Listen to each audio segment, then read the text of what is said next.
Moon Girl and Devil Dinosaur episode 11. Uh, this is an episode that I don't want to say too much about the actual like plot because that's not really so much the point of this episode, but I'll go into the plot real quick.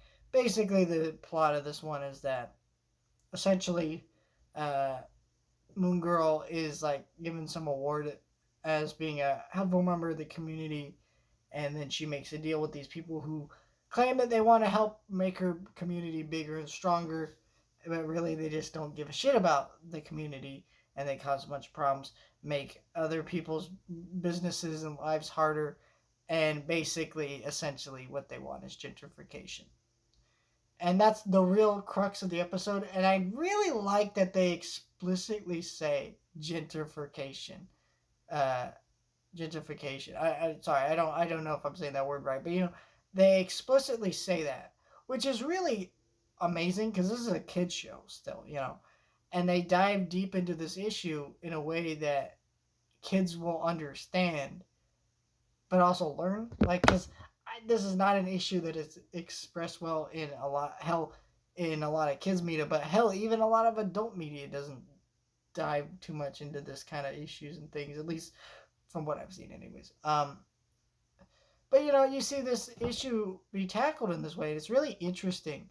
Essentially, like some of the things that in this episode it presents as like, you know, graffiti. Graffiti sometimes, yes, is illegal and not great, but also does add to communities and becomes a natural part of communities sometimes. Also, a lot of businesses choose to put that there and have artists design that kind of graffiti look to their businesses because it attracts customers, things like that.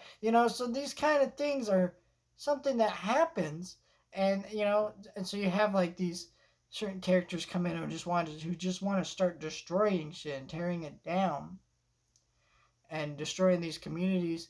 And eventually the solution of the episode is, we need to stand together to be better. And then you see one of Moon Girl's relatives, who it's very clear to me that I think that she's lesbian. I mean, it's not downright stated, but LESNYC,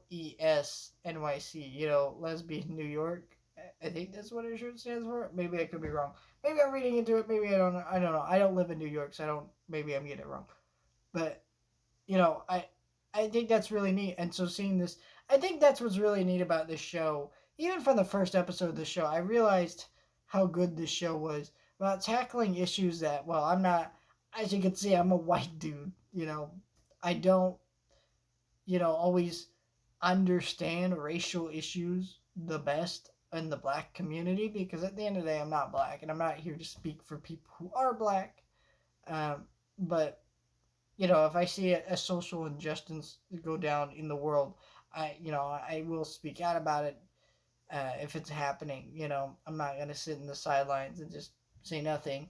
But you know what I mean? Like, I don't know. I think that this show is so good at tackling it because a lot of the show staff are black. They understand these issues and they've been able to show them off in a very interesting way that is helpful for kids to learn no matter what race they are, and I think that's awesome. And I think this is a great episode and a very important episode. It's not my favorite episode, it's not an episode I'm going to go on back to over and over again, but it is an important episode that I think that definitely deserves some awareness that there is a show that is willing to tackle this issue and show off this topic, and I think they did a great job at it.